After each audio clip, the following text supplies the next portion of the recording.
Good morning, ladies and gentlemen, and welcome to the Wednesday, December 1st, 2021 meeting of the Lake Havasu City Planning and Zoning Commission. If you'd please rise and join me for the pledge. I pledge allegiance to the flag of the United States of America and to the republic for which it stands, one nation, under God, indivisible, with liberty and justice for all.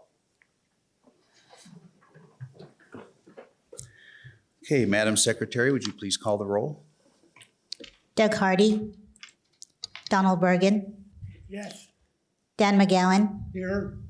Chad Nelson. Here. Susanna Ballard. Here.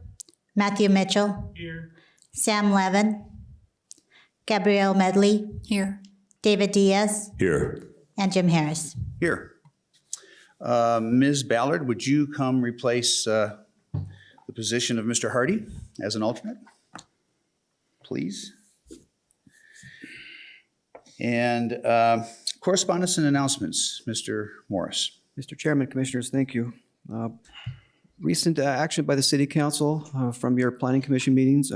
Victoria Farms, there was a rezone to light industrial that you recommended approval. The City Council approved that on the 23rd of November.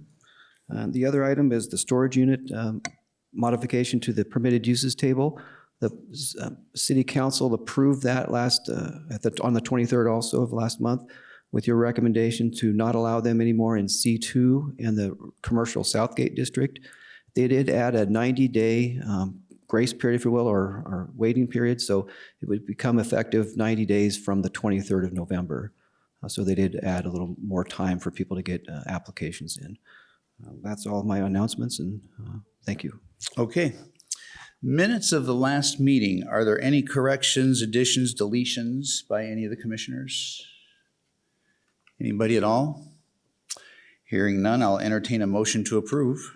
I'll make a motion. Oh, go ahead, David. Well, who has a deeper voice? I think you. I don't know. I motion to approve the minutes. I'll second. Okay, we have a motion by Mr. Diaz, a second by Mr. Nelson to approve the minutes of the last meeting. Any further discussion? Hearing none, let's go ahead and place our votes.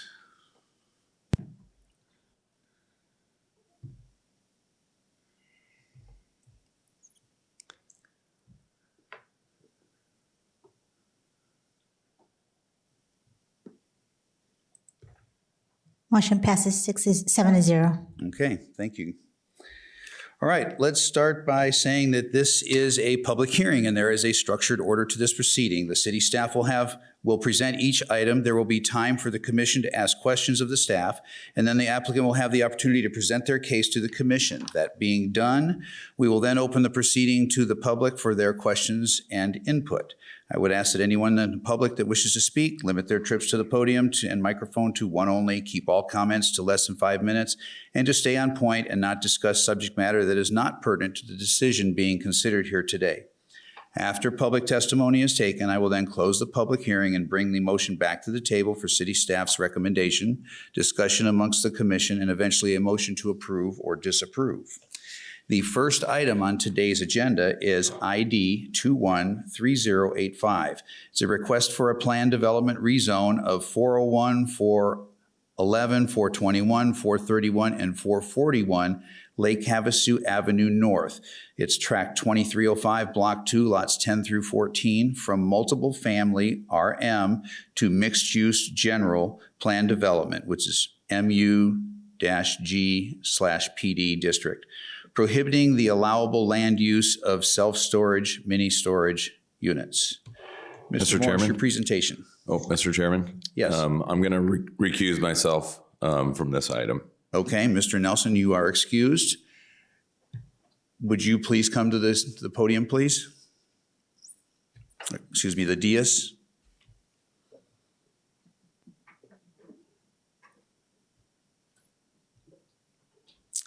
Okay, we have a full commission. So, Mr. Morris, your presentation. Mr. Chairman, Commissioners, thank you.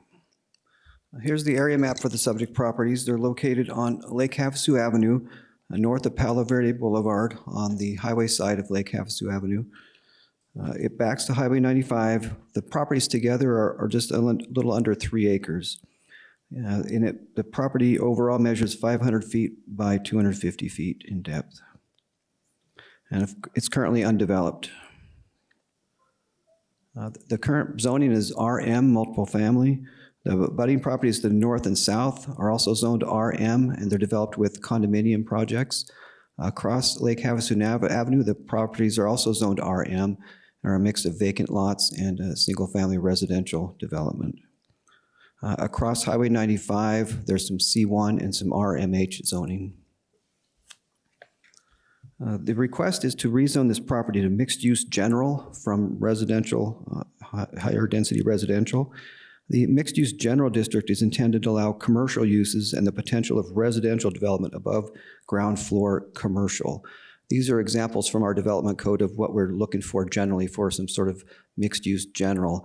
You'll see commercial down below, and then the option of a residential above. It could also be commercial above if wanted. This district allows for a broad range of medium to high density commercial uses and integrated high density multiple family residential with residential densities up to 40 units per acre. The principal land uses are commercial, service, and recreation activities, of course, as well as high density residential. At least 25% of the gross floor area of the structure must be occupied by non-residential uses, and dwelling units are not to be located on the ground floor. The proposed zoning will allow the potential for both commercial and multiple family residential development on these properties.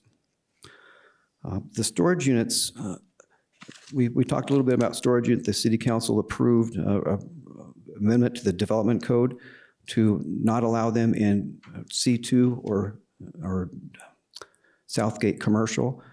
They're still allowed in the mixed-use general. So that district was not included in their prohibition for storage units. The applicant is requesting that these properties be rezoned to mixed-use general with the caveat that storage units will not be allowed. So to accomplish this, they're asking for a planned development rezone with the stipulation that storage units be prohibited. And that PD rezone is the appropriate mechanism to go about that request. So the applicant has not submitted any sort of development plan for the property. My understanding is they want to do basically similar to this, where they want to do commercial on the ground floor, multiple family residential above. But they are here. He is here to answer any questions you may have.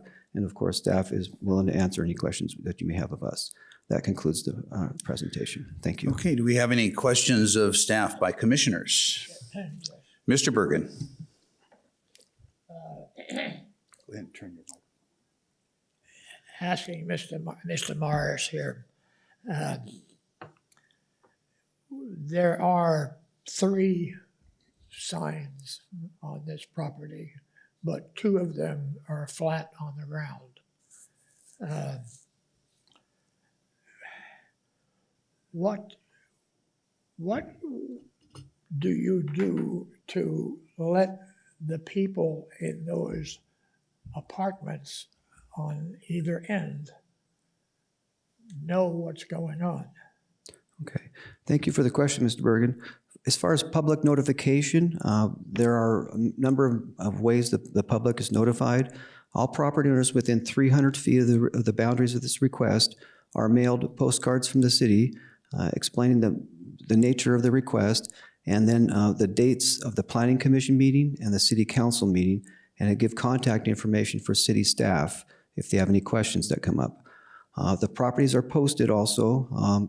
Typically, there's a large board that has the current zoning, the requested zoning, and the meeting dates, and then multiple other boards if we feel that the property is large enough to have even more postings required.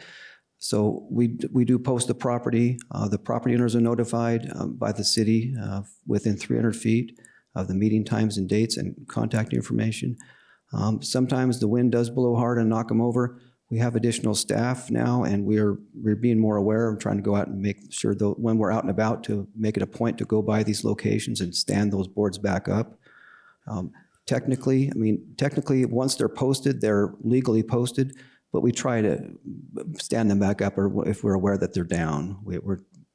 It's our intent to be fully open and with the public and the neighbors and let them know as much as we can when these meeting dates are and that they can contact staff if they have questions.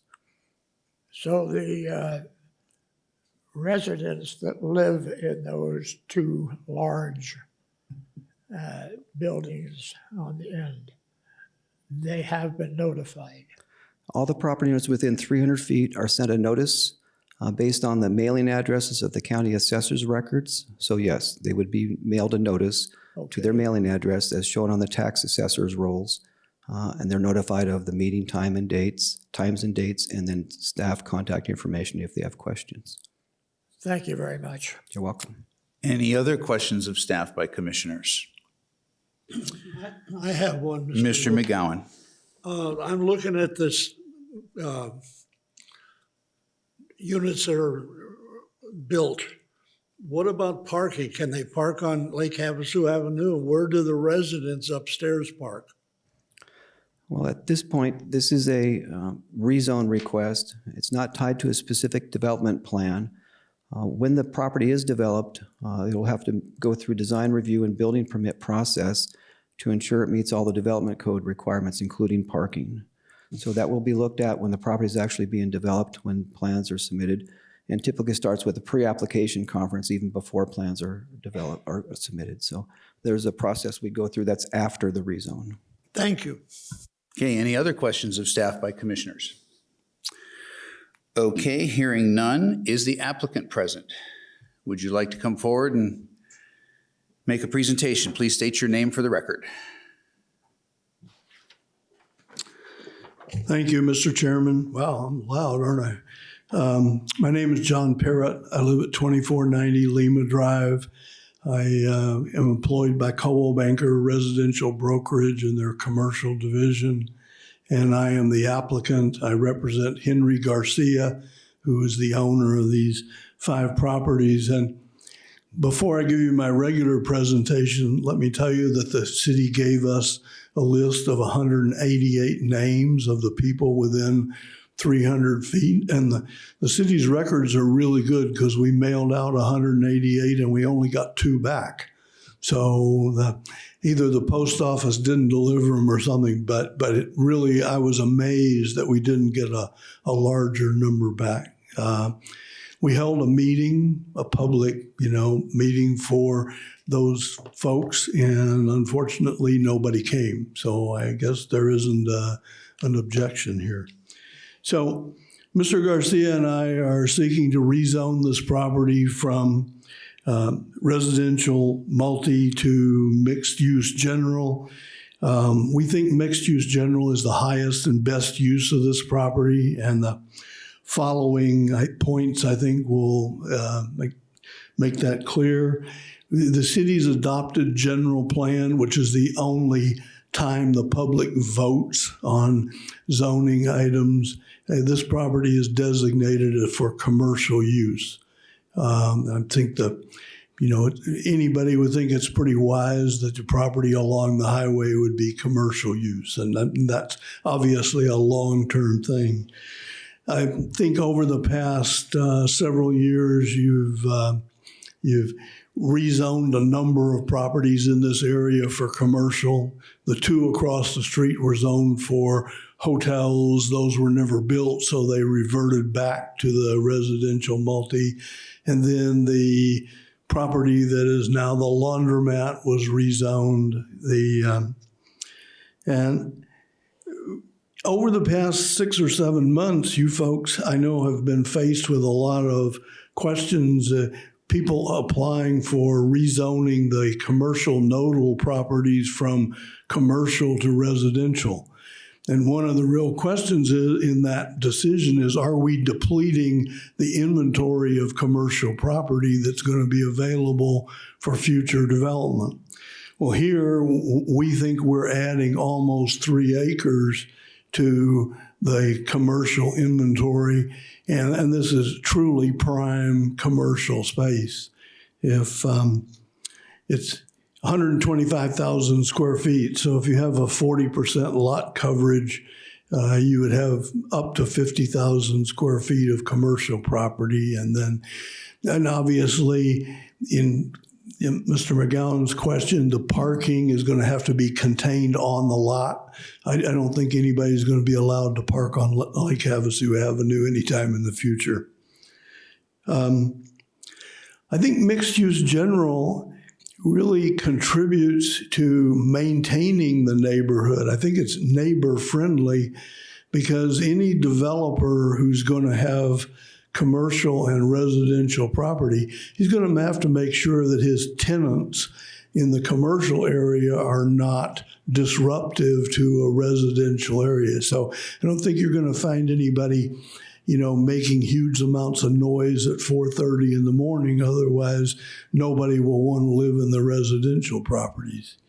And finally, as wanting to make sure we maintain the neighborhood as much as possible, we have asked that storage units be excluded. I don't think it could ever get passed anyway, but we Mr. Garcia and I just don't think this is the proper place for storage units. I mean, you make quick money with storage units, but you make more money with offices and retail and that. So that concludes my comments, and I'll be happy to answer your questions. Any questions of the applicant by the commission? Anybody at all? Mr. Diaz? Yes, thank you. So I've seen these types of developments in areas that are two types where they're really crowded and built out, and they need to losing that good mix of retail and commercial and residential, and also where you have a space that's just sitting there open and you want to kind of answer both sides of the coin. And sometimes you'll get the people that are going to have the businesses, if we get the viable businesses on the bottom half, you might get people that own those businesses living in those residential areas above. So it's if done right, it's actually a good mix, and it does not take away from the neighborhood. I always get into your question. I always do get a little concerned when we send out all these information and no one shows up. You said no one came to the meeting, but I think if we make sure we reach out every 300 feet, like you said, and you send out your letters, you've done your due diligence. But this is a good project. We are losing those commercial nodes, and we do have to keep in mind that we need viable businesses and these types of projects and you're answering two things. You're getting businesses and you're getting residential. So I'm for this type of a project. Mr. McGowan, did you have something? Yes. There are units upstairs. How big are those units? Are they small, 1 bedroom, 2 bedroom? What's the size? That determines. Mr. McGowan, this is a request for a rezone. We don't have any particular vision of what that's going to look like specifically. The developer is going to have to adhere to all the requirements of mixed use general, and he's going to not be able to build storage units. If he wants to do anything different than any of that, he'd have to come back to you for a change to the PUD. Thank you. Thank you. Any other questions of the applicant? Ms. Ballard. John, is the gentleman, Mr. Garcia? Your microphone's not on. Is Mr. Garcia, who you represent, simply rezoning this for sale, or is he going to be the developer? He is not going to be the developer. Mr. Garcia is the owner of Movies Havasu and multiple movie theaters in California. He's 80 some odd years old and vigorous, and this is a bigger project than he would want to take on. I think he thinks it's going to be the advanced construction commercial area. So. Thank you. Is there anybody else that wishes to speak to the applicant on this? I think this is kind of a no-brainer myself. We're killing two birds with one stone. We're creating more commercial and residential at the same time. So I don't see a problem with this. Thank you, Mr. Parrott. Thank you.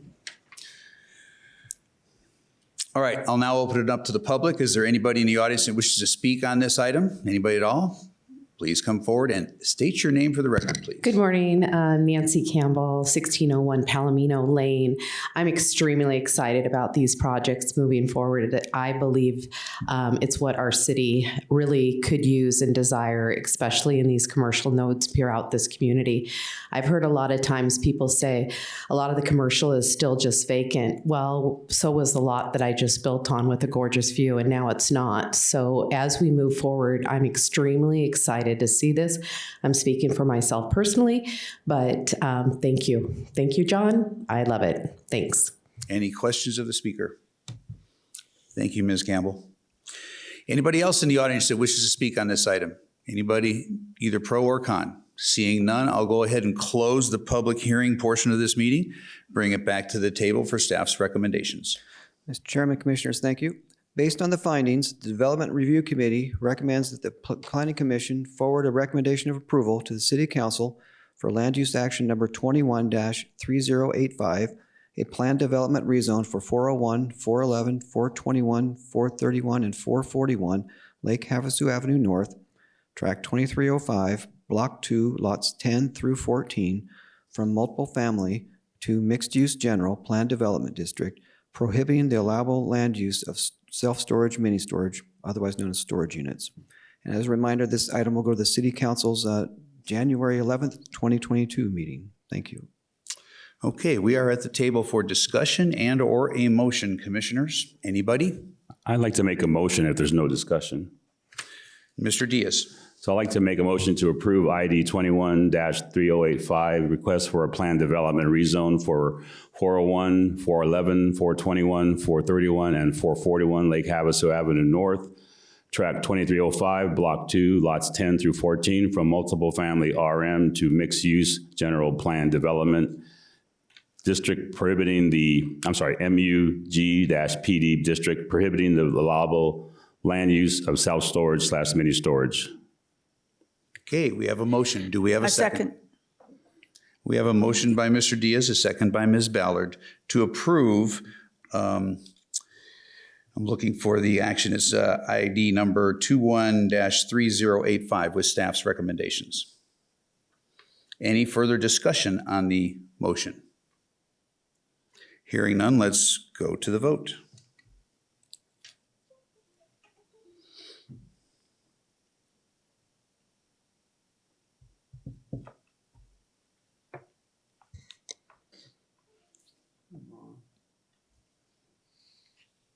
There you go.